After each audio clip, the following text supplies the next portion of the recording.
जय हिंद साथियों, Indian exam institute में आपका स्वागत है। साथियों, आज से हम नई सीरीज शुरू करने चल रहे हैं एनसीईआरटी की बुक का हिस्ट्री का। क्लास 6 से लेकर के इसमें क्लास 12 तक की हिस्ट्री की सभी चैप्टर की वीडियो डे बाय डे मिलेगी। तो इसमें ये बुक क्लास 6 की है, हिस्ट्री की। एनसीईआरटी की क्लास 6 की बुक है हिस्ट्री की। इसमें हम लोग पढ़ेंगे अध्याय वाइज क्या, कब, कहाँ और कैसे। आखेट खाद्य संग्रह से भोजन उत्पादक तक। आरंभिक नगर क्या बताती हैं हमें किताबें और कब्रें। राज्य, राजा और एक प्राचीन गणराज्य। नए प्रश्न, नए विचार। अशोक एक अनोखा सम्राट जिसने युद्ध का त्याग किया। खुशहाल गांव और समृद्ध शहर। व्यापारी राजा और तीर्थयात्री। नए साम्राज्य और राज्य। इमारतें, चित्र और किताबें। इस बुक में हम ये 10-11 अध्याय का अध्ययन करेंगे। पहला अध्याय हम लोग देखते हैं। पहला अध्याय दिया गया है क्या, कब, कहाँ और कैसे। ये हिस्ट्री की बुक है, क्लास 6 की, एनसीईआरटी की। एनसीईआरटी की बुक साथियों सबसे अच्छी बुक मानी जाती है। और कभी भी हम लोगों को ऑब्जेक्शन लगाना होता है आंसर की का, तो एनसीईआरटी की बुक का वैलिड होती है, माना जाता है। एनसीईआरटी की बुक के मिलान करते समय ये वैलिड मानी जाती है कुल मिला के। इसमें अध्याय 1 पढ़ेंगे क्या, कब, कहाँ और कैसे। इसमें दिया गया कैसे पता लगाएं। यह जानने के लिए कल क्या हुआ था। तुम रेडियो सुन सकते हो, टेलीविज़न देख सकते हो या फिर अखबार पढ़ सकते हो। साथ ही यह जानने के लिए कि पिछले साल क्या हुआ था। तुम किसी ऐसे व्यक्ति से बात कर सकते हो जिसे उस समय की स्मृति हो। लेकिन बहुत पहले क्या हुआ था या कैसे जाना जा सकता है।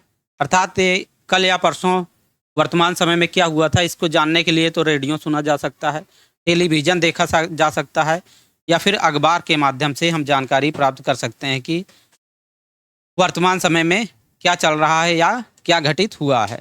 लेकिन आज से अगर लाखों वर्षों, हजारों वर्षों पहले की बात जानना हो तो ये कैसे जाना जाएगा कि क्या हुआ था लाखों वर्षों पहले, हजारों वर्षों पहले। अतीत के बारे में हम क्या जान सकते हैं। अतीत के बारे में बहुत कुछ जाना जा सकता है, जैसे लोग क्या खाते थे, कैसे कपड़े पहनते थे, किस तरह के घरों में रहते थे। हम आखेटकों, शिकारियों, पशुपालकों, कृषकों, व्यापारियों, शासकों, पुरोहितों, शिल्पकारों, कलाकारों, संगीतकारों या फिर वैज्ञानिकों के जीवन के बारे में जानकारियां हासिल कर सकते हैं। यही नहीं, हम यह भी पता लगा सकते हैं कि उस समय बच्चे कौन सा खेल खेलते थे, कौन सी कहानियाँ सुना करते थे, कौन से नाटक देखा करते थे या फिर कौन से गीत गाते थे। यानी अतीत के बारे में हम लोग क्या जान सकते हैं। अतीत के बारे में हम लोग जान सकते हैं कि लोग क्या खाते थे, कैसे कपड़े पहनते थे, कैसे घरों में रहते थे। आखेटक, शिकारियों, पशुपालकों, कृषकों, शासकों, व्यापारियों, पुरोहितों, शिल्पकारों, कलाकारों, संगीतकारों या फिर वैज्ञानिकों के जीवन के बारे में हम लोग जानकारियां हासिल कर सकते थे कि लोग कैसे रहते थे, कहाँ रहते थे, क्या खाते थे, क्या नहीं खाते थे, क्या करते थे, क्या खेलते थे। और इसके साथ साथ बच्चे कौन सा खेल खेलते थे, कहानियाँ कौन सी सुना करते थे, नाटक कौन सा देखते थे या फिर गीत उस समय के लोग क्या गाया करते थे। इनके बारे में हम लोग इतिहास के बारे में जानकारी हासिल कर सकते हैं। लोग कहाँ रहते थे। लोग कहाँ रहते थे इसमें नर्मदा नदी का चित्र देखने के लिए बताया गया है। नर्मदा नदी का चित्र हम लोग देखते हैं, नर्मदा नदी का मानचित्र में देखते हैं कहाँ पर है। नर्मदा नदी देखा जाए तो मध्य भारत में है, मध्य भारत अर्थात मध्य प्रदेश में। यहाँ पे हम लोग मानचित्र में देख सकते हैं विंध्य पहाड़ियों के दक्षिण में, मध्य प्रदेश से निकल करके विंध्य पहाड़ियों के दक्षिण में और सतपुड़ा पहाड़ियों के उत्तर से होते हुए, यानी कि दोनों पहाड़ियों, विंध्य पहाड़ियों और सतपुड़ा पहाड़ियों के बीच से निकलती हुई, बहती हुई ये लास्ट में जाकर के अरब सागर में गिर जाती है। और ये और नर्मदा नदी और ताप्ती नदी भारतीय उपमहाद्वीप में दो ऐसी नदियां हैं जो पूर्व से पश्चिम की ओर बहती हैं और ये यहाँ से अरब सागर में गिर जाती हैं। अब हम लोग आगे का देखते हैं। यहाँ नर्मदा नदी के बारे में कहा जा रहा है कि कई लाख वर्ष पहले से लोग इस नदी के अर्थात नर्मदा नदी के तट पर रह रहे थे और यहाँ रहने वाले आरंभिक लोगों में से कुछ कुशल संग्राहक थे। अर्थात कुशल संग्राहक मतलब संग्रह करने वाले, एकत्रित करने वाले, जो खाने पीने की चीज़ों को एकत्रित करते थे या अन्य वस्तुओं को एकत्रित करते थे, उन्हें संग्राहक कहा जाता था। अर्थात वो संग्रह करते थे इसलिए उन्हें संग्राहक कहा जाता था। और ये लाखों वर्षों पहले से ही नर्मदा नदी के तट पर रह रहे हैं। कुशल संग्राहक थे जो आसपास के जंगलों की विशाल संपदा से परिचित थे। यानी नर्मदा नदी के आसपास विशाल जंगल थे और इस जंगल से वहाँ के प्रारंभिक लोग जो रहते थे उस भलीभांति परिचित थे और अपने भोजन के लिए जड़ों, फलों तथा जंगल के अन्य उत्पादों का यहीं से संग्रह किया करते थे। अर्थात यहीं से नर्मदा नदी के तट से ही, नर्मदा नदी के आसपास के जंगलों से ही अपने खाने पीने की वस्तुओं व अन्य वस्तुओं का संग्रह इसी जंगल से करते थे। और साथ ही साथ ये जानवरों का आखेट अर्थात शिकार भी करते थे। नर्मदा नदी के तट पर जो लाखों वर्षों पहले से लोग रहते थे उसमें कुछ संग्राहक थे, कुशल संग्राहक थे और ये नदी के किनारे की विशाल संपदा से, जंगल की विशाल संपदा से परिचित थे और इसी जंगल से अपने भोजन के लिए व अन्य वस्तुओं का संग्रह इसी जंगल से करते थे और इस जंगल से ये शिकार भी किया करते थे। आगे देखते हैं, इसमें स्टेटमेंट दिया गया है उत्तर पश्चिम की सुलेमान और किरथर पहाड़ियों का पता लगाने के लिए कहा गया है। मानचित्र में हम देखते हैं उत्तर पश्चिम में, यहाँ पे यह है मानचित्र में किरथर पहाड़ियाँ और यह है काबुल नदी के दक्षिण में सुलेमान पहाड़ियाँ। किरथर और सुलेमान पहाड़ियाँ, साथ ही इसी क्षेत्र में एक गांव पड़ता है मेहरगढ़, जो हम लोग आगे के अध्याय में पढ़ेंगे। यही मेहरगढ़ भी है, गांव है मेहरगढ़। किरथर पहाड़ियों और सुलेमान पहाड़ियों के बारे में बताया गया है कि सबसे पहले किरथर और सुलेमान पहाड़ियों के क्षेत्र में, या मेहरगढ़ भी गांव इसी क्षेत्र में पड़ता है, तो यहाँ पे सबसे पहले गेहूं तथा जौ जैसी फसलों को उपजाना प्रारंभ किया गया था और साथ ही साथ यहाँ पे भेड़, बकरी, गाय, बैल आदि जैसे पशुओं को पालतू भी बनाया गया था। और इसके साथ ही साथ कुछ अन्य क्षेत्र से गारो तथा मध्य भारत में विंध्य पहाड़ियाँ, गारो पहाड़ियाँ देख सकते हैं उत्तर पूर्व में, ये गारो पहाड़ियाँ मानचित्र में, और विंध्य पहाड़ियाँ देख सकते हैं विंध्य पहाड़ियों के उत्तर में किरथर, सुलेमान पहाड़ियाँ और मेहरगढ़ गांव, और गारो पहाड़ियाँ और विंध्य पहाड़ियों के उत्तर में कुछ ऐसे स्थान थे जहाँ पे सबसे पहले कृषि का विकास हुआ। और साथ ही साथ विंध्य पहाड़ियों के उत्तर में कुछ ऐसे क्षेत्र थे जहाँ पे सबसे पहले चावल उपजाया गया। और किरथर और सुलेमान पहाड़ियों और विंध्य मेहरगढ़ गांव में सबसे पहले गेहूं और जौ जैसी फसलों को उपजाया गया था। अब आगे देखते हैं हम लोग। सुलेमान तथा किरथर पहाड़ियों के क्षेत्र में कुछ ऐसे स्थान हैं जहां लगभग 8000 वर्ष पूर्व, यानी कि मेहरगढ़, किरथर और सुलेमान पहाड़ियों के क्षेत्र में लगभग आज से 8000 वर्ष पूर्व यहाँ के स्त्री पुरुषों ने सबसे पहले गेहूं तथा जौ जैसी फसलों को उपजाना आरंभ किया। यानी कि यहाँ पे किरथर लगभग आज से 8000 वर्ष पूर्व यहाँ के स्त्री पुरुषों ने सबसे पहले गेहूं तथा जौ जैसी फसलों को उपजाना प्रारंभ किया और साथ ही साथ उन्होंने भेड़, बकरी और गाय, बैल जैसे पशुओं को पालतू बनाना शुरू किया। और ये लोग गाँव में रहते थे। मेहरगढ़ भी यहीं पे एक गांव है। इसके साथ साथ उत्तर पूर्व में गारो तथा मध्य भारत में विंध्य पहाड़ियों का पता लगाओ। हम लोग चित्र में देख सकते हैं, यहाँ विंध्य पहाड़ियाँ और गारो की पहाड़ियाँ हैं। ये कुछ ऐसे स्थान हैं जहाँ कृषि का विकास हुआ। यानी कि किरथर, सुलेमान पहाड़ियाँ, मेहरगढ़ गांव, गारो पहाड़ियाँ और विंध्य पहाड़ियाँ, ये कुछ ऐसे स्थान हैं जहाँ पे कृषि का विकास हुआ। और साथ ही साथ जहाँ सबसे पहले चावल उपजाया गया वह स्थान विंध्य पहाड़ियों के उत्तर में स्थित हैं। विंध्य पहाड़ियों के ऊपर देख सकते हैं हम लोग, उत्तर दिशा में विंध्य पहाड़ियों के उत्तर में कुछ ऐसे स्थान हैं जहाँ पे सबसे पहले चावल उपजाया गया। चावल की बात करें सबसे पहले कहाँ उपजाया गया है, तो विंध्य पहाड़ियों के उत्तर में। और गेहूं और जौ सबसे पहले कहाँ उपजाया गया है, तो किरथर और सुलेमान पहाड़ियाँ या मेहरगढ़ गांव के क्षेत्र में सबसे पहले गेहूं तथा जौ उपजाया गया।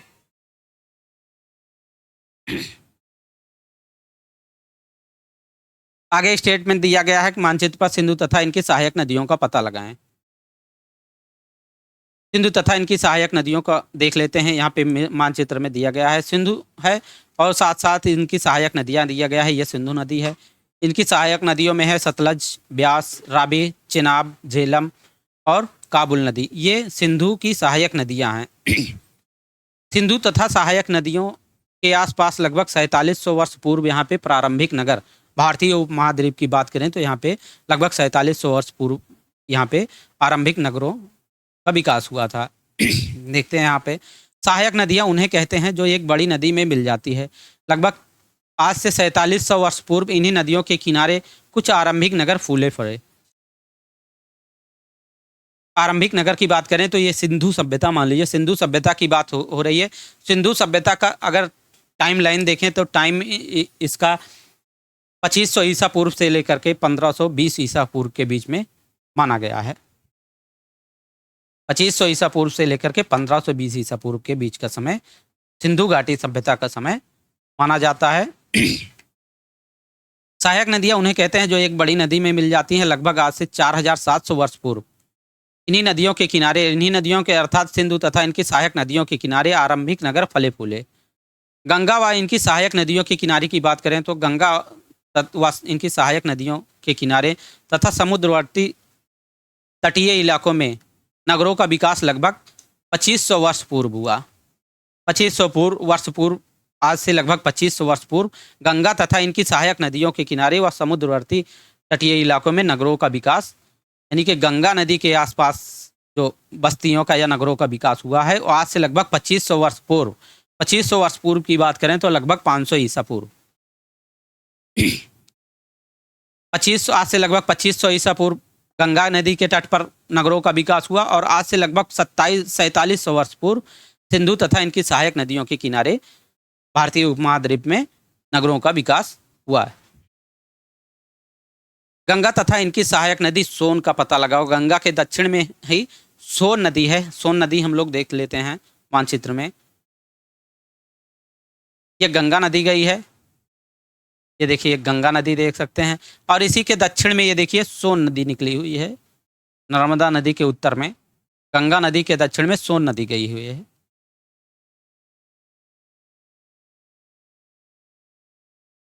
गंगा के दक्षिण में इन नदियों अर्थात सोन नदियों के आसपास का क्षेत्र प्राचीन काल में मगध, प्राचीन काल में सोन नदी के आसपास का क्षेत्र गंगा के दक्षिण में जो स्थित है, प्राचीन क्षेत्र काल में ये मगध नाम से जाना जाता था, जो वर्तमान में बिहार में है। वर्तमान में बिहार में है और प्राचीन काल में ये मगध नाम से जाना जाता था, जो गंगा के दक्षिण में और सोन नदी के किनारे था।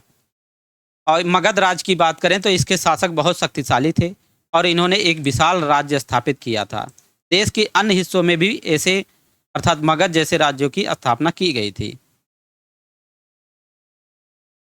लोगों ने सदैव उपमहाद्वीप के एक हिस्से से दूसरे हिस्से पर यात्रा की। पहले भी लोग यात्रा करते थे, अभी भी लोग यात्रा करते हैं। कभी कभी हिमालय जैसे ऊंचे पर्वतों, पहाड़ियों, रेगिस्तान, नदियों तथा समुद्रों के कारण यात्रा जोखिम भरी होती थी, क्योंकि बीच में पहाड़ पड़ जाते थे, पहाड़ियाँ पड़ जाती थी, पर्वत पड़ते थे, रेगिस्तान, नदियाँ, समुद्र पड़ते थे, जिनको पार करना आसान नहीं होता था। लेकिन फिर भी लोगों ने पार किया। फिर भी ये यात्रा उनके लिए असंभव नहीं थी। अतः कभी लोग काम की तलाश में एक स्थान से दूसरे स्थान पर पहले जाया करते थे, और आज भी जाते हैं लोग काम की तलाश में एक स्थान से दूसरे स्थान पर। कभी प्राकृतिक आपदाओं के कारण भी एक स्थान से दूसरे स्थान पर जाया करते थे। आज भी कभी कभी प्राकृतिक आपदाएं आ जाती हैं तो लोग एक स्थान से दूसरे स्थान पर जाते हैं। पहले भी ऐसे प्राकृतिक आपदाएं आती थी तो लोग एक स्थान से दूसरे स्थान पर गए हैं। जैसे अभी कोरोना काल देखा जा सकता है, लोग बड़े बड़े शहरों से भाग करके फिर अपने गांव में आए हैं। तो ये प्राकृतिक आपदा के कारण एक स्थान से दूसरे स्थान पर पहले भी लोग जाया करते थे। कभी कभी सेनाएं एक दूसरे पर विजय हासिल करने के लिए भी जाती थी, यानी कि एक क्षेत्र पर, एक राज्य पर कभी कभी दूसरे राज्य की सेना आक्रमण कर देती थी और उस पर विजय हासिल करती थी। इसके लिए वो युद्ध भी करती थी। इसलिए दूसरे क्षेत्रों को जीतने के लिए भी एक स्थान से दूसरे स्थान पर सेनाएं जाया करती थी। जैसे आज भी युद्ध हो रहे हैं एक स्थान से दूसरे स्थान पर। पुतिन का देख सकते हैं हम लोग, रसिया और यूक्रेन का देख सकते हैं, इजराइल और हमास में देख सकते हैं, आज भी युद्ध हो रहे हैं। इसके अतिरिक्त व्यापारी कभी काफिले में तो कभी जहाज़ों में अपने साथ मूल्यवान वस्तुएं लेकर एक स्थान से दूसरे स्थान पर भी जाते रहते थे। यानी कि पहले भी व्यापारी एक स्थान से दूसरे स्थान पर जहाज़ों में मूल्यवान वस्तुएं लेकर जाते थे व्यापार करने के लिए, जैसे लोग आज भी जाते हैं व्यापार करने के लिए एक स्थान से दूसरे स्थान पर, वैसे पहले भी लोग जाया करते थे।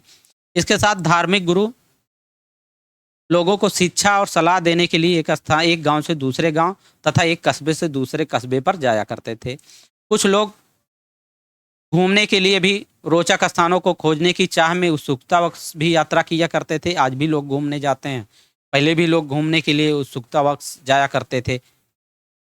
इन सभी यात्राओं से लोगों को एक दूसरे के विचारों को जानने का अवसर मिला। यानी जब लोग एक स्थान से दूसरे स्थान पर गए तो वहाँ पे भिन्न दूसरे सभ्यता के लोगों से, दूसरे तरीके के खान पान के लोगों से, दूसरे तरीके के वेशभूषा के लोगों से मिले तथा एक दूसरे के विचारों को लोगों ने जाना। इनसे उनकी सभ्यता इनकी सभ्यता इनके समय एक दूसरे के विचारों का आदान प्रदान हुआ। साथ ही अच्छी चीज़ें, कई चीज़ें अपनाया भी गया, एक दूसरे ने अपनाया भी, जैसे खाने के लिए भी, पकाने के लिए भी, व्यापार के भी सिलसिले में एक दूसरे से लोगों ने जाना और एक दूसरे की आदतों को, एक दूसरे के व्यवसाय को, एक दूसरे की सभ्यता को लोगों ने अपनाया भी है और साथ में मिलने से एक दूसरे के संस्कृत सभ्यता के बारे में जानकारी भी मिली है लोगों को। फिर एक बार मानचित्र 1 को देखने के लिए कहा गया है, जैसे कि पहाड़ियाँ, पर्वत और समुद्र इस उपमहाद्वीप यानी भारतीय उपमहाद्वीप की प्राकृतिक सीमा का निर्माण करते हैं। उत्तर में हम लोग देख सकते हैं हिमालय पर्वत है। पूर्व से दक्षिण की बात करें तो बंगाल की खाड़ी है, दक्षिण में हिंद महासागर है और दक्षिण पश्चिम की बात करें तो अरब सागर है। तो हमारे भारतीय उपमहाद्वीप की प्राकृतिक सीमा का ये निर्माण करते हैं पहाड़ियाँ, पर्वत और समुद्र। हालांकि लोगों के लिए इन सीमाओं को पार करना आसान नहीं था। प्राकृतिक सीमाएं जो हमारे भारतीय उपमहाद्वीप की प्रकृति जो बनाता है सीमा, समुद्र के माध्यम से, पहाड़ों के माध्यम से, सागर के माध्यम से जो प्राकृतिक सीमा प्रकृति ने बनाया है भारतीय उपमहाद्वीप की, इनको पार करना आसान नहीं था। लेकिन जिन्होंने चाहा वो ऐसा कर सके, वो पार कर सके, वो पर्वतों की ऊंचाइयों को छू सके तथा गहरे समुद्रों को पार कर सके। उपमहाद्वीप के बाहर से भी कुछ लोग यहाँ आए और यहीं बस गए। यानी कि भारतीय उपमहाद्वीप के बाहर से भी कुछ लोग आए और यहीं पर बस गए। लोगों के इस आवागमन ने हमारी सांस्कृतिक परंपरा को समृद्ध किया। कई सौ वर्षों से लोग पत्थर को तराशने, संगीत रचने और यहाँ तक कि भोजन बनाने के लिए नए तरीकों के बारे में एक दूसरे के विचारों को जाना। जो बाहर से भी लोग आए या यहाँ से भारतीय उपमहाद्वीप से बाहर जो गए या अपने भारतीय उपमहाद्वीप में जो बाहर से लोग आए, उनके पत्थर के तराशने की कला, संगीत रचने की कला, भोजन बनाने का तरीका और उनके एक दूसरे के विचारों को लोगों ने अपनाया और जाना। देश के नाम की बात करें तो अपने देश का नाम कैसे पड़ा? अपने देश के लिए प्रायः इंडिया या भारत जैसे नामों का प्रयोग करते हैं। इंडिया शब्द की बात करें, इंडिया शब्द इंडस से निकला है और इंडस को संस्कृत में सिंधु कहा जाता है। इंडस को संस्कृत में सिंधु कहा जाता है और इंडस से निकला है इंडिया। आज से लगभग 2500 वर्ष पूर्व उत्तर पश्चिम की ओर से आने वाले ईरानियों और यूनानियों ने सिंधु को हिंदोस या इंदोस कहा, जिससे हिंदुस्तान निकला। और साथ ही इस नदी के पूर्व में स्थित भूमि प्रदेश को इंडिया कहा। यानी कि सिंधु नदी के पूर्व में जो स्थित भूमि थी उस प्रदेश को इंडिया कहा। किसने कहा? ईरानियों तथा यूनानियों ने।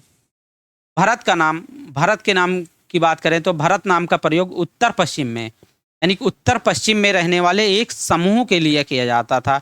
एक समूह था जिसे भारत कहा जाता था। उत्तर पश्चिम में, भारतीय उपमहाद्वीप के उत्तर पश्चिम में एक समूह था जिसे भारत कहा जाता था। और इस समूह के उल्लेख की बात करें तो संस्कृत की आरंभिक पुस्तक, जिसे संस्कृत की प्रथम पुस्तक भी कहा जाता है, इसकी रचना हुई थी आज से लगभग 3500 वर्ष पूर्व। यानी कि ये रचना 3500 वर्ष पुरानी है। अगर इसकी बात करें तो ये लगभग वैदिक काल में हुई है, 1500 ईसा पूर्व से लेकर के 600 ईसा पूर्व तक।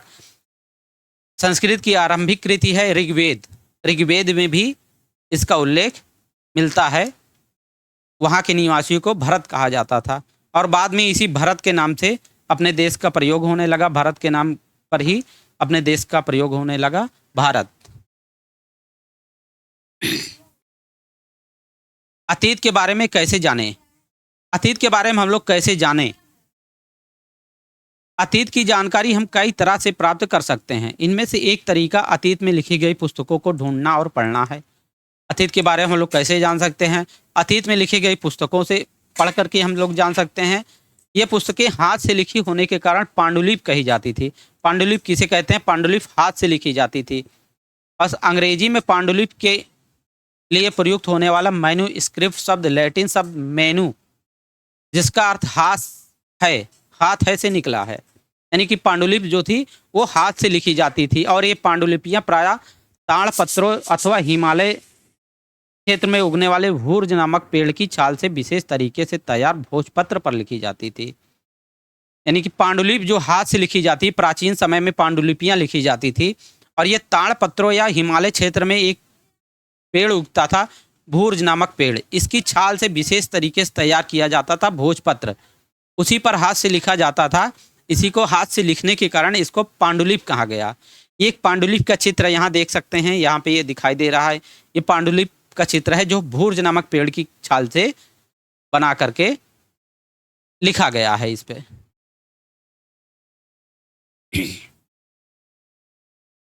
इतने वर्षों में इनमें से कई पांडुलिपियों को कीड़ों ने खा लिया। यानी कि आज से लगभग हजारों वर्षों पूर्व की बात है पांडुलिपियों को। तो हजारों वर्षों या सैकड़ों वर्षों में कई पांडुलिपियों को तो कीड़ों ने खा लिया तथा कुछ नष्ट कर दी गई। फिर भी ऐसी कई पांडुलिपियाँ आज भी उपलब्ध हैं और ये पांडुलिपियाँ प्रायः मंदिरों और विहारों में आज भी सुरक्षित रखी गई हैं। कुछ पांडुलिपियाँ प्राचीन काल की।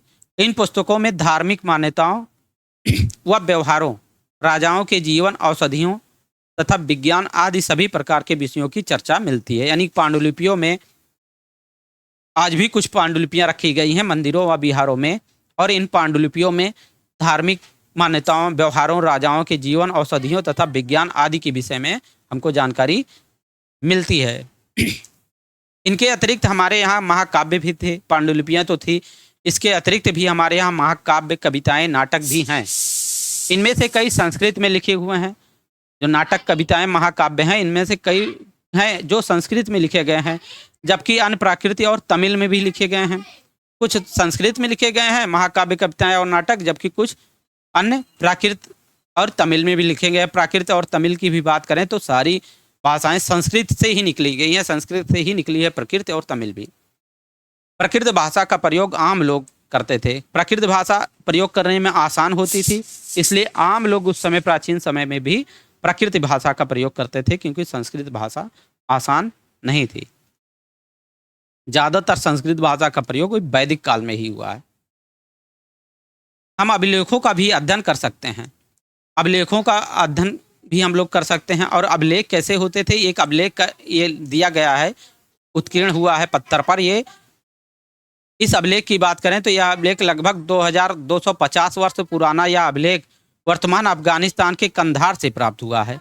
ये अभिलेख जो आप लोग देख सकते हैं, यह वर्तमान अफगानिस्तान के कंधार से प्राप्त हुआ है और यह अभिलेख अशोक नामक शासक के आदेश पर उत्कीर्ण करवाया गया था। इस शासक के विषय में हम लोग अध्याय 8 में पढ़ेंगे। जब हम कुछ लिखते हैं तब हम किसी लिपि का प्रयोग करते हैं। यानी कि जब हम लिखते हैं, लिखते समय हम लोग लिपि का प्रयोग करते हैं। लिपियाँ अक्षरों अथवा संकेतों से बनी होती हैं।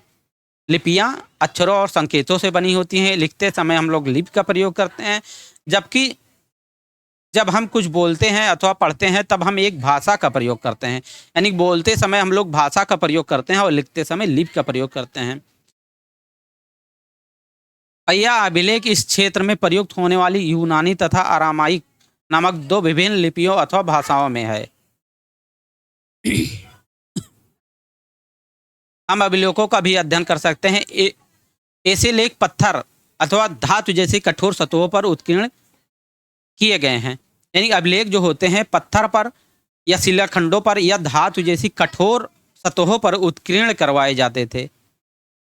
कभी कभी शासक अथवा अन्य लोग अपने आदेशों को इस प्रकार उत्कीर्ण करवाते थे ताकि लोग उन्हें देख सकें, पढ़ सकें तथा उनका पालन कर सकें। अर्थात कभी कभी शासक वर्ग अपने आदेशों को या अपनी विजयों को अभिलेखों के रूप में पत्थरों पर या शिलाखंडों में या कठोर सतह पर उत्कीर्ण करवाते थे। कुछ अन्य प्रकार के अभिलेख भी मिलते हैं जिनमें राजाओं और रानियों सहित अन्य स्त्री पुरुषों ने भी अपने कार्यों के विवरण उत्कीर्ण करवाए हैं। उदाहरण के लिए प्रायः शासक लड़ाइयों में अर्जित विजयों का लेखा जोखा रखा करते थे। शासक जो होते थे ज़्यादातर अपने जो लड़ाइयाँ रखते थे, अपनी लड़ते थे, उसमें जो विजय उनको मिलती थी उसका लेखा जोखा वो लोग अभिलेख के रूप में उत्कीर्ण करवाते थे। इसके अतिरिक्त अन्य कई वस्तुएं अतीत में बनी और प्रयोग में लाई जाती थी। ऐसी वस्तुओं का अध्ययन करने वाला व्यक्ति पुरातत्वविद कहलाता है। अर्थात पुरातत्वविद किसे कहते हैं? अतीत में बनी और प्रयोग में लाई गई वस्तुओं का अध्ययन करने वाला व्यक्ति पुरातत्वविद कहलाता है। अर्थात अतीत में जो वस्तुएं बनी हैं या अतीत में प्रयोग में लाई गई हैं, ऐसी वस्तुओं का अध्ययन कर जो व्यक्ति करता है वह पुरातत्वविद कहलाता है। और पुरातत्वविद पत्थर तथा ईंटों से बनी इमारतों के अवशेषों, यानी पत्थर और ईंटों से बनी इमारतों के अवशेषों, चित्रों तथा मूर्तियों का अध्ययन करते हैं। कौन? पुरातत्वविद। और वे औजारों, हथियारों, बर्तनों, आभूषणों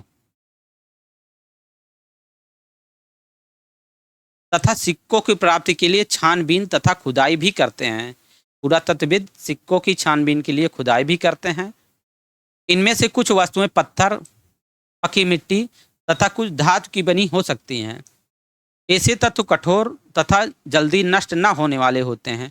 अर्थात ऐसे जो कठोर होते हैं, सिक्के होते हैं या धातु की वस्तुएं होती हैं या पक्की मिट्टी के होते हैं, ऐसे तत्व जल्दी से या ऐसी वस्तुएं जल्दी से समाप्त नहीं होते हैं, नष्ट नहीं होते हैं।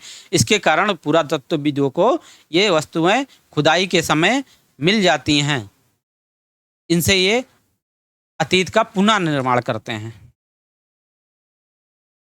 पुरातत्वविद जानवरों, चिड़ियों तथा मछलियों की हड्डियां भी ढूंढते हैं। यहाँ तक पुरातत्वविद जानवरों, मछलियों या चिड़ियों की हड्डियां भी ढूंढते हैं। इससे उन्हें यह जानने में मदद मिलती है कि अतीत में लोग क्या खाते थे। यानी कि हड्डियां मिलने से ये लोग अनुमान लगाते हैं पुरातत्वविद की, जानवरों या चिड़ियों या मछलियों की जहाँ हड्डियां मिलती हैं तो वहाँ यह अनुमान लगाते हैं कि यहाँ पे लोग मछलियों या चिड़ियों या जानवरों को खाया करते रहे होंगे। वनस्पतियों के अवशेष बड़ी मुश्किल से बच पाते हैं क्योंकि वनस्पतियों के अवशेष नष्ट हो जाते हैं, सड़ गल जाते हैं, समाप्त हो जाते हैं। इसलिए वनस्पतियों के अवशेष बड़ी मुश्किल से मिलते हैं, प्रायः मिलते नहीं हैं। परंतु यदि अन्न के दाने अथवा लकड़ी के टुकड़े जल जाते हैं तो ये जले हुए रूप में बचे रहते हैं। अर्थात अन्न के दाने, चावल या किसी अनाज का दाना जब जल जाता है या लकड़ी के टुकड़े जब जल जाते हैं तो जले हुए रूप में ही भूमि के अंदर दबे रहते हैं, जो बाद में खुदाई के समय पुरातत्वविदों को मिलते हैं। इसके साथ पांडुलिपियों या अभिलेखों तथा पुरातत्वों से ज्ञात जानकारियों के लिए इतिहासकार स्रोत शब्द का प्रयोग करते हैं। यानी कि पांडुलिपियाँ या अभिलेख या पुरातत्व से जो जानकारियाँ मिलती हैं वो इतिहासकार उसके लिए जिस शब्द का प्रयोग करते हैं तो स्रोत शब्द का प्रयोग करते हैं या सोर्स शब्द का प्रयोग करते हैं, या उनके लिए एक आधार होता है जिससे वो अतीत का पुनः निर्माण कर सकें, या सुराग के रूप में उसका प्रयोग करते हैं। इतिहासकार उन्हें कहते हैं जो अतीत का अध्ययन करते हैं। यानी कि अतीत का अध्ययन करने वाले को इतिहासकार कहा जाता है। स्रोत के प्राप्त होते ही अतीत के बारे में पढ़ना बहुत रोचक हो जाता है क्योंकि इन स्रोतों की सहायता से हम धीरे धीरे अतीत का पुनर्निर्माण करते हैं। अतः इतिहासकार तथा पुरातत्वविद उन जासूसियों की तरह हैं जो इन सभी स्रोतों का प्रयोग सुराग के रूप में कर अतीत को जानने का प्रयास करते हैं। यानी जो भी जानकारियाँ मिलती हैं इनको पांडुलिपियों से या अभिलेखों से या पुरातत्व से, ये उनको सुराग के रूप में इस्तेमाल करके अतीत को जानने का प्रयास करते हैं। और ये इनको एक जासूस की तरह कहा गया है इतिहासकार को या पुरातत्वविद को, जो इन वस्तुओं को स्रोत का प्रयोग करके सुराग के रूप में करते हैं। अतीत एक या अनेक। अतीत की बात करें तो अतीत एक है या अनेक है। इसमें कहा गया, क्या तुमने इस पुस्तक के शीर्षक हमारे अतीत, इस पुस्तक का शीर्षक ही है हमारे अतीत पर ध्यान दिया है। यहाँ अतीत शब्द का प्रयोग बहुवचन के रूप में किया गया है, और क्यों किया गया हम लोग देखते हैं। ऐसा इस तथ्य की ओर ध्यान दिलाने के लिए किया गया है कि अलग अलग समूह के लोगों के लिए अतीत के अलग अलग मायने हैं। यानी कि अलग अलग समूह के लिए अतीत का मायना अलग है, अतीत का मतलब अलग है अलग अलग समूह के लिए। उदाहरण देखते हैं हम लोग। उदाहरण के लिए पशुपालकों अथवा कृषकों का जीवन, पशुपालक और कृषकों का जीवन की बात करें तो इनका जीवन राजाओं और रानियों के जीवन से, तथा व्यापारियों के जीवन की बात करें तो व्यापारियों का जीवन शिल्पकारों के जीवन से बहुत भिन्न था। यानी कि पशुपालकों का या कृषकों का जीवन राजा रानियों के जीवन से भिन्न था, और व्यापारियों का जीवन शिल्पकारों के जीवन से बहुत भिन्न था। जैसा हम आज भी देखते हैं कि भिन्नता है, उच्च वर्ग भी है, निम्न वर्ग भी है और मध्यम वर्ग भी है, अपने भारतीय उपमहाद्वीप में आज भी विद्यमान है। हम उस समय भी देश के अलग अलग हिस्सों में उस समय भी देश के अलग अलग हिस्सों में लोग अलग अलग व्यवहारों और रीति रिवाजों का पालन करते थे। उदाहरण के लिए आज अंडमान द्वीप समूह के अधिकांश लोग अपना भोजन मछलियां पकड़कर, शिकार करके तथा फल फूल के संग्रह द्वारा प्राप्त करते हैं।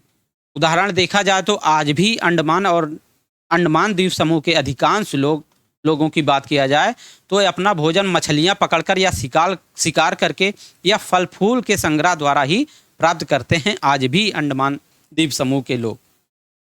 और इसके विपरीत अगर देख लें तो आज भी इसके विपरीत शहरों में रहने वाले लोग खाद्य आपूर्ति के लिए अन्य व्यक्तियों पर निर्भर करते हैं। अन्य व्यक्तियों का मतलब पर निर्भर करते हैं, अर्थात कृषकों पर निर्भर करते हैं। इस तरह के भेद आज अतीत में भी थे। जैसे इस तरह के भेद हैं अंडमान निकोबार में, वर्तमान समय में लोग आज भी मछली और शिकार और फल फूल से अपना जीविकोपार्जन कर रहे हैं। और साथ ही साथ दूसरी जगह देखें तो शहरों में रहने वाले लोग खाद्य आपूर्ति, गेहूँ चावल और ये सब खाद्यान्न पदार्थों से अपना जीविकोपार्जन कर रहे हैं, अपना पेट भर रहे हैं या भोजन के रूप में इस्तेमाल कर रहे हैं। तो ये चीज़ें अतीत में भी विद्यमान थी और आज भी विद्यमान हैं। इसके अतिरिक्त एक अन्य भेद है, उस समय शासक अपनी विजयों का लेखा जोखा रखते थे। उस समय के शासक जो थे अपनी विजयों का लेखा जोखा रखते थे। यही कारण है, उनके लेखा जोखा रखने के कारण ही, शासक वर्ग के लेखा जोखा रखने के कारण ही आज हम उन शासकों तथा उनके द्वारा लड़ी जाने वाली लड़ाइयों के बारे में काफ़ी कुछ जानते हैं। जबकि शिकारी, मछुआरे, संग्राहक, कृषक अथवा पशुपालक जैसे आम आदमी प्रायः अपने कार्यों का लेखा जोखा नहीं रखते थे। पुरातत्वविद की सहायता से हम उनके जीवन के बारे में जानने में मदद मिलती है। हालांकि अभी भी इनके बारे में बहुत कुछ जानना शेष है। यानी कि प्राचीन समय में राजा या शासक अपनी विजयों का या जीते गए लड़ाइयों का लेखा जोखा रखते थे। पांडुलिपि के माध्यम से, अभिलेख के माध्यम से ये लोग अपना लेखा जोखा रखते थे, जिनके कारण आज हम लोग इनके बारे में बहुत कुछ जानते हैं। जबकि उन्हीं के स्थान पे शिकारी या मध्यम वर्ग के लोग जो रहते थे, मछुआरे, संग्राहक, कृषक, पशुपालक, ये लोग प्रायः लेखा जोखा नहीं रखते थे, जिसके कारण हम लोग इनके बारे में हम लोगों को बहुत कम जानकारी मिलती है। तिथियों का मतलब, अगर कोई तुमसे तिथि के बारे में पूछे तो तुम शायद उस दिन की तारीख, माह, वर्ष, जैसे कि 2000 या इसी तरह का कोई वर्ष बताओगे। वर्ष की गणना किया जाए अगर तिथियों की गणना की बात करें तो ईसाई धर्म प्रवर्तक ईसा मसीह के जन्म की तिथि से की जाती है। यानी कि वर्ष की गणना ईसाई धर्म प्रवर्तक ईसा मसीह के जन्म से की जाती है। अतः वर्ष 2000 कहने का तात्पर्य ईसा मसीह के जन्म के 2 वर्ष के बाद से है। ईसा मसीह के जन्म के पूर्व की सभी तिथियां ईसा से पूर्व, यानी कि ईसा मसीह के जन्म से पहले की जो तिथियां हैं उनमें लिखा जाता है ईसा पूर्व, अर्थात ईसा से पहले, ईसा के जन्म से पहले ईसा पूर्व लिखा जाता है के रूप में लिखा जाता है या जाना जाता है। इस पुस्तक में हम 2 वर्ष 2000 को अपना आरंभिक बिंदु मानते हुए वर्तमान से पूर्व की तिथियों का उल्लेख किया गया है। इतिहास और तिथियों की बात करें तो अंग्रेजी में बीसी, हिंदी में ईसा पूर्व का तात्पर्य बिफोर क्राइस्ट यानी कि ईसा पूर्व है। यानी कि यहाँ पे अगर जैसे हम लोग मान लिए ईसा मसीह के जन्म से तिथियों का उल्लेख किया जाता है।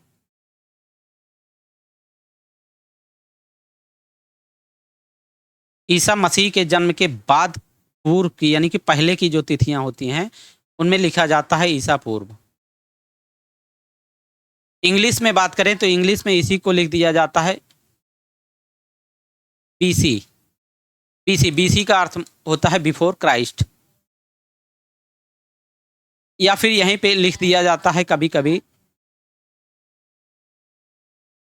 सीई भी लिखा जाता है, इसी को ही लिखा जाता है सीई कॉमन एरा।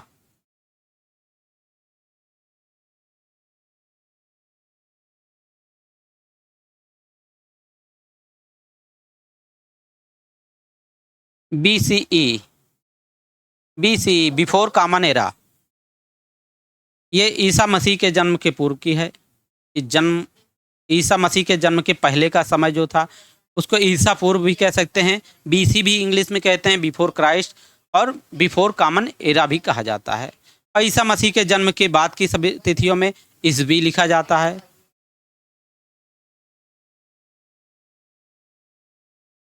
यह इंग्लिश में एडी लिखा जाता है, इसी को एडी लिख दिया जाता है। एडी का अर्थ होता है एनो डामिनी, जो लैटिन भाषा के दो शब्दों से मिलकर बना है। या इसी को कॉमन एरा भी लिख दिया जाता है, सीई भी लिखा जाता है कभी कभी कॉमन एरा।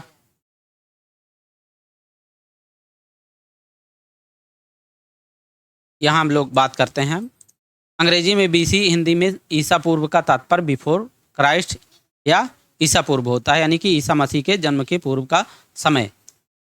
कभी कभी हम लोग तिथियों से पहले एडी, हिंदी में ईसवी लिखा पाते हैं, या एनोडामिनी अर्थात एडी अर्थात एनोडामिनी नामक दो लैटिन शब्दों से बना है। इसका तात्पर्य ईसा मसीह के जन्म के वर्ष से है। कभी कभी एडी की जगह सेई यानी कि एडी की जगह यानी कि ईसवी की जगह सीई भी कॉमन एरा, तथा बीसी की जगह यानी बिफोर क्राइस्ट की जगह पे बीसीई बिफोर कॉमन एरा का प्रयोग होता है। सीई अक्षरों का प्रयोग कॉमन एरा तथा बीसीई का प्रयोग बिफोर कॉमन एरा के लिए होता है। हम इन शब्दों का प्रयोग इसलिए करते हैं क्योंकि विश्व के अधिकांश देशों में अब इस कैलेंडर का प्रयोग सामान्य हो गया है। भारत में तिथियों के रूप का प्रयोग लगभग 200 वर्षों पूर्व आरंभ हुआ था। कभी कभी अंग्रेजी में बीपी अक्षरों का भी प्रयोग होता है, जिसका तात्पर्य बिफोर प्रेजेंट अर्थात वर्तमान से पहले है। अन्यत्र की बात करें, जैसा कि हमने पढ़ा है अभिलेख कठोर सतहों पर उत्कीर्ण करवाए जाते थे। इनमें से कई अभिलेख कई सौ वर्ष पूर्व लिखे गए थे। सभी अभिलेखों में लिपियों और भाषाओं का प्रयोग हुआ है। समय के साथ साथ अभिलेखों में प्रयोग भाषाओं और लिपियों में बहुत बदलाव आ गया है। यानी कि पहले जो अभिलेखों में लिपियों को प्रयोग किया गया है और आज की लिपि में बहुत ज़्यादा अंतर आ गया, बहुत बदलाव आ गया है। विद्वान या कैसे जान पाते हैं कि क्या लिखा था, यानी कि उस समय की लिपि में, प्राचीन समय की लिपि में और आज वर्तमान समय की लिपि में बहुत ज़्यादा बदलाव आ गया है, जिससे उसको आज तक बहुत सारी लिपियाँ ऐसी हैं जिनको पढ़ा नहीं जा सका है, तो उन्हें अज्ञात लिपि कहा जाता है। इसका पता अज्ञात लिपि का अर्थ निकालने की एक प्रक्रिया द्वारा लगाया जाता है। यानी कि बहुत प्राचीन समय में क्या लिखा गया है, इसको जानने के लिए अज्ञात लिपि का अर्थ निकालने की एक प्रक्रिया है। इस प्रकार हम अज्ञात लिपि को जानने की एक प्रसिद्ध कहानी उत्तरी अफ्रीकी देश मिस्र से मिलती है। लगभग आज से 5000 वर्ष पूर्व यहाँ राजा रानी हुआ करते थे। यानी कि उत्तरी अफ्रीकी देश मिस्र में आज से लगभग 5000 वर्ष पूर्व या पहले यहाँ राजा रानी रहा करते थे मिस्र में। मिस्र के उत्तरी तट पर रोसेट्टा नाम का एक कस्बा है। यहाँ से एक ऐसा उत्कीर्णित पत्थर मिला है जिस पर एक ही लेख 3 भाषाओं भिन्न भिन्न भाषाओं तथा लिपियों में है। यानी कि सुरेट्टा नामक स्थान से, मिस्र के सुरेट्टा नामक स्थान से एक ऐसा उत्कीर्णित पत्थर मिला है, अभिलेख मिला है जिस पर 3 भाषाओं में अथवा 3 लिपियों में लिखा गया है। कुछ विद्वान यूनानी भाषा पढ़ सकते थे। उन्होंने बताया कि यहाँ राजाओं और रानियों के नाम एक छोटे से फ्रेम में दिखाए गए हैं। इसे कारतूस कहा जाता है। इसके बाद विद्वानों ने यूनानी तथा मिस्री संकेतों का अगल बगल रखते हुए मिस्री अक्षरों की समानार्थक ध्वनियों की पहचान की।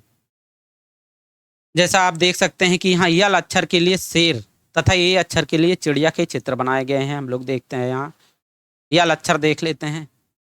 यहाँ पे देखिए यल अक्षर के लिए शेर, और यहाँ पे देखिए यल अक्षर के लिए भी शेर, और ए अक्षर के लिए चिड़िया का चित्र बना है, देख सकते हैं यहाँ पे।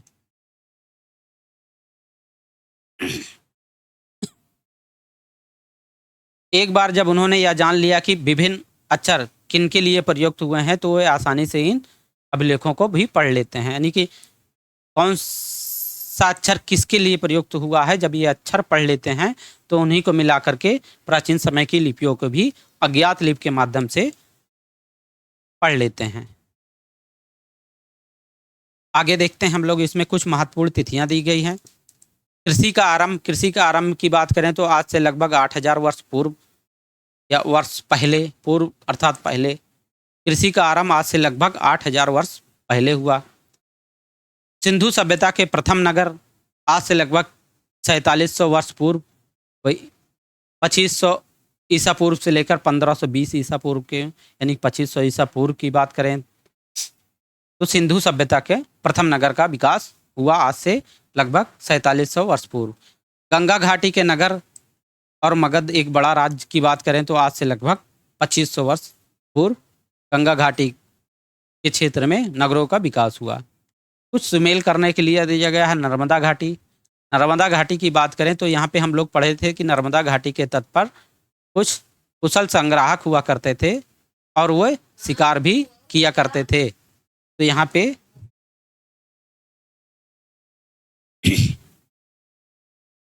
नर्मदा घाटी का हो जाएगा आखेटक तथा संग्राहक। आखेटक तथा संग्राहक, नर्मदा घाटी आखेटक तथा संग्राहक है।